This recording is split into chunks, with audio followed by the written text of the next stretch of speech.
What drives a lawman to forsake his badge and take the gun in hand? What makes three brothers ride into a town knowing it could be their last stand?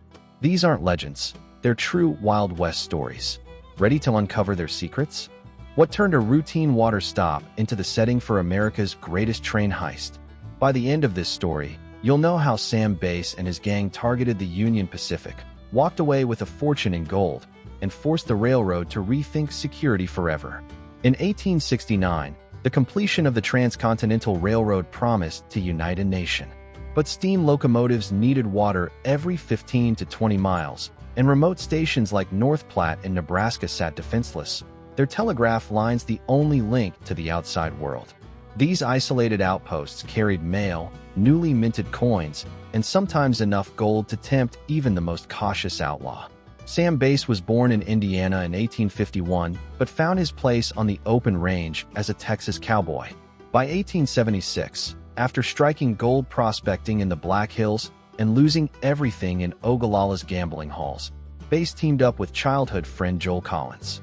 Stagecoach robberies paid little, so Bass devised a bolder plan: hit a train that carried fresh gold from the San Francisco Mint eastward. Bass recruited 5 trusted men: Jack Davis, Tom Nixon, Bill Heffridge, and 2 others, then spent months scouting Union Pacific's Express No. 4. They learned the train would pause at North Platte's water station near Big Springs in the dead of night, while telegraph lines ran overhead. On September 18, 1877, under a moonless sky, the gang rode in, bound and gagged station master John Barnhart, and severed the telegraph wire to prevent alarms. At exactly 10:48 p.m., the engineer obeyed North Platte's signal flags and halted the train. Bass and his men stormed the express car, threatening the messenger at gunpoint. They cracked open the safe, but found only $450. A search of 3 unguarded wooden boxes tucked behind it revealed $60,000 in $20 gold pieces, enough to buy a small town. Saddlebags filled, they galloped south to a lone cottonwood tree, divided their shares of $10,000 each, and vanished into the prairie. News of the robbery exploded across telegraph lines. Union Pacific offered a $10,000 reward. Marshals and Pinkerton agents fanned out, and posses hunted every water station along the line. Within weeks, 2 gang members fell in shootouts. Another was caught and hanged. Yet Bass slipped away to Texas, where he formed a new crew and pulled off smaller heists at Allen Station and Mesquite in early 1878. Bass's spree ended on July 21, 1878, his 27th birthday, when Texas Rangers ambushed him in Round Rock, Texas. Mortally wounded, he refused medical care and died days later under an alias in San Antonio. Buried in secret, his legend grew. Rumors persist of hidden caches of gold left behind. The North Platte robbery reshaped frontier security. Union Pacific installed time-lock safes, armed guards on express cars, and rapid response posses at every water stop. Sam Bass became a folk hero whose audacity inspired dime novels, ballads, and Hollywood westerns. In a single night, a handful of outlaws exposed the vulnerabilities of a nation on rails, walked away richer than many lawmen, and forced America's most powerful railroad to guard its treasure like never before. What drives a lawman to abandon his badge and ride in pursuit of vengeance? By the end of this story, you'll know why Wyatt Earp chose to wage his own brand of justice. A boomtown in turmoil. The roots of the vendetta ride stretch back to the silver boom of 1877, when prospectors flooded into Cochise County after the discovery of the Tombstone lode. Within 2 years, Tombstone grew from a dusty camp to a raucous town of 5,000, saloons lining every street, and miners quarreling over claims. Law enforcement struggled to keep order in a place where gold dust outweighed statutes. Into this chaos rode Wyatt Earp in 1879, fresh from his tenure as peace officer in Wichita and Dodge City. He joined his brothers, Virgil and Morgan, to serve as peacekeepers in Tombstone. Opposing them stood the Cowboys, a loose confederation of ranchers, rustlers, and outlaw gunmen led by figures like Ike Clanton, Curly Bill Brocious, and Johnny Ringo.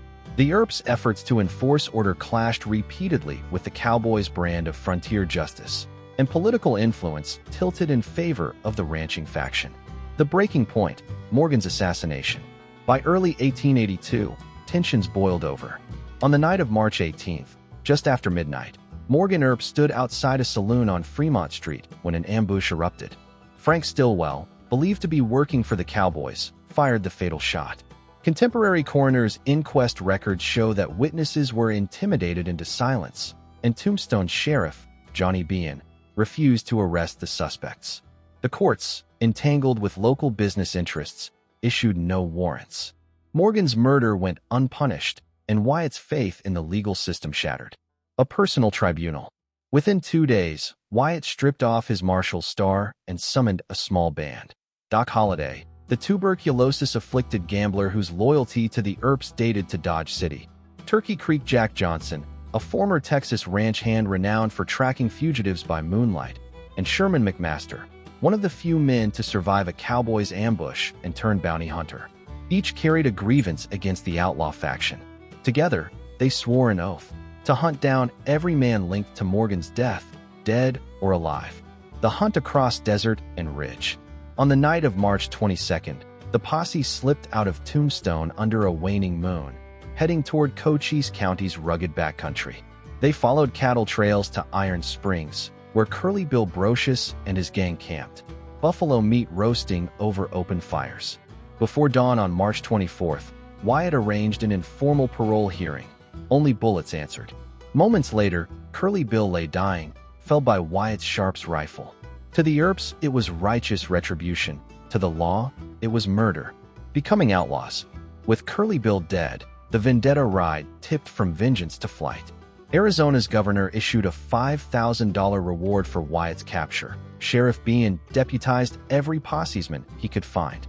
Federal marshals converged from Fort Bowie, and bounty hunters scoured the washes. But Wyatt's knowledge of the terrain and his posse's stealth kept them ahead of their pursuers. A fierce ambush near Skull Valley on March 28th tested their resolve. Cowboys armed with Winchester rifles waited in Navajo sandstone cliffs, hoping to trap the Earps. Instead, Turkey Creek's sharp eyes spotted the hidden shooters. A volley of shots riddled the cliff face. When the dust settled, 3 cowboys lay dead, 2 of Wyatt's men wounded. The Earps pressed on, undeterred. The toll of justice. By April, exhaustion and injury forced the posse to splinter. Doc Holliday's tuberculosis worsened, and McMaster's horse collapsed under him. Recognizing the impossibility of continuing as a unit, Wyatt dispatched his wounded comrades to regroup in Colorado. He intended to join them, but fate intervened. On April 1st, near Glenwood Springs, Wyoming Territory, a rickety bridge gave way beneath Wyatt's horse. He plunged into the icy creek below, fracturing his leg. Desolate, he accepted aid from friendly ranch hands and bid farewell to Turkey Creek, who evaded a pursuing detachment to ensure Wyatt's escape. Legacy of the ride. Wyatt Earp's leg healed in California, but the vendetta ride shadowed his every step. In Tombstone, the Cowboys reclaimed the streets. Local newspapers splintered between calling Earp a hero avenging his brother and condemning him as the West's most notorious vigilante. Federal authorities ultimately dropped the pursuit. Evidence had vanished and witnesses feared for their lives. Historians still debate the ride's morality.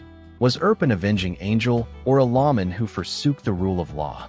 The ambivalence fuels the legend. In 6 relentless days, he traversed some 200 miles, killed men he believed guilty, and forced a flawed justice system to account for its failures. Ultimately, the vendetta ride reveals a frontier truth. When formal justice collapses under debt, corruption, and fear, only those willing to seize the reins and the rifles can rewrite the verdict. Wyatt Earp's pursuit of vengeance answers the question we posed at the beginning. He abandoned his badge because he believed that blind justice was no justice at all. What guaranteed the Dalton gang's defeat before they even entered Coffeyville? By the moment Bob, Grat, and Emmett Dalton rode into town on October 5, 1892, their fate was already sealed. Born into a law-abiding family in Missouri, the Dalton brothers had first served as U.S. Marshals alongside their older sibling Frank. But after Frank was assassinated in 1887 while pursuing train robbers, Bob and Grat turned to crime. They recruited their youngest brother Emmett and a handful of riders, George Bittercreek, Newcomb, Bill Doolin, and others, forming the Dalton Gang in 1890. Early raids on banks and stagecoaches had netted modest returns, but lawmen's pressure and deadly shootouts convinced the brothers they needed a bolder strike. Coffeyville, Kansas, offered a tempting target. 2 banks on the same street, each rumored to hold more cash than any other town west of the Mississippi. The plan was simple: hit both simultaneously, split the haul, and ride south into Indian Territory. To blend in, the gang donned masks and crammed their revolvers into long dusters, hoping the disguise and shock of a double blow would paralyze the townsfolk. At 10:30 a.m. on October 5th, under a gray autumn sky, Bob Dalton burst into the First National Bank, pistol raised. Moments later, Grat strode into C.M. Condon's bank next door, and Emmett brought up the rear at the post office to cut communication. But Coffeyville's citizens were no strangers to outlaws. As soon as the gunshots rang out, armed shopkeepers, clerks, and farmers grabbed rifles from backrooms and poured into the street. The Daltons, exposed behind coarse cotton masks, opened fire. Bullets kicked up pavement dust as the brothers stumbled under concentrated return fire. Within 5 minutes, court clerks and hardware dealers had outmaneuvered the hold-up robbers. Bob and Grat fell where they stood, mortally wounded amid shattered glass and spilt banknotes. Emmett, shot in both arms and his wrist, collapsed as he tried to mount a getaway horse. When the smoke cleared, 4 townsmen lay dead alongside the Daltons. George Newcomb and Bill Doolin had fled under covering fire. Emmett survived, only to be sentenced to life in prison, paroled in 1907, and eventually killed in a saloon brawl in 1898. The Coffeyville raid ended the Dalton gang for good. The disaster forced frontier banks to upgrade defenses.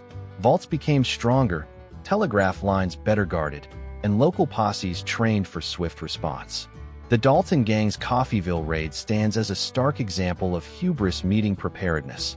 No disguise, no plan, and no mercy could overcome a town ready to defend itself.